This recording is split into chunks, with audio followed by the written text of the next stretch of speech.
What's good, everybody? Welcome to the Underground. And as I've said before, the Underground has been pretty quiet these past few months, but one name I keep seeing over and over again is Dom Corleo. Dom Corleo, what's up, my boy? What up, man? Alright, so who the hell is this kid?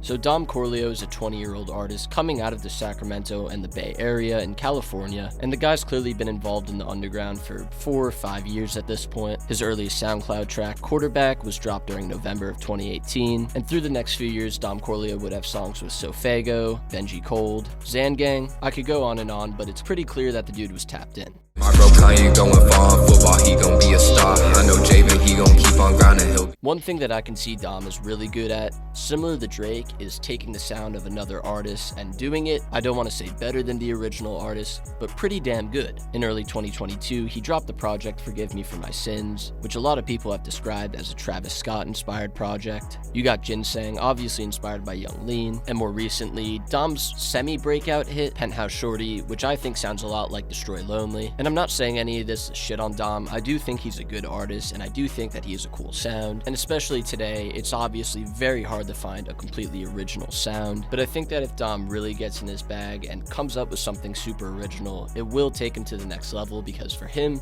the talent's already there. Live a large, I hope Maverick gon' keep up his passion, he can really ball. And for Nick, I hope you find your niche once you mindset, you don't stall. Yeah. But for me, I gotta keep on going with this. Now, do I think that Dom Corleo is gonna have a Yeet type of rise and go from underground to mainstream?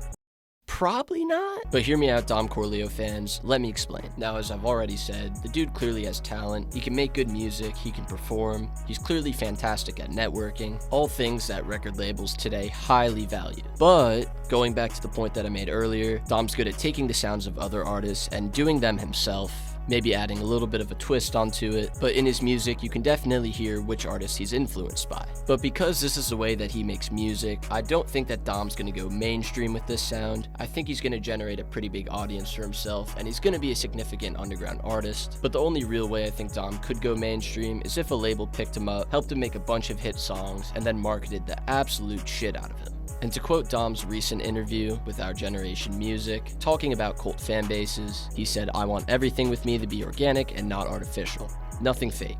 Those are the fans that really are going to defend you and fuck with you in the long run." And I will say, Dom is right about that. So will he go mainstream? Probably not. I'd be surprised if he ever signs to a label. But you know what? I hope he surprises me. But that's all I got for you guys today. Thank you so much for watching. Be sure to leave a comment down below for a shout out in the next video. Like and subscribe with those notifications on. Thank you all so much for the support, and I'll see you all next time. Peace.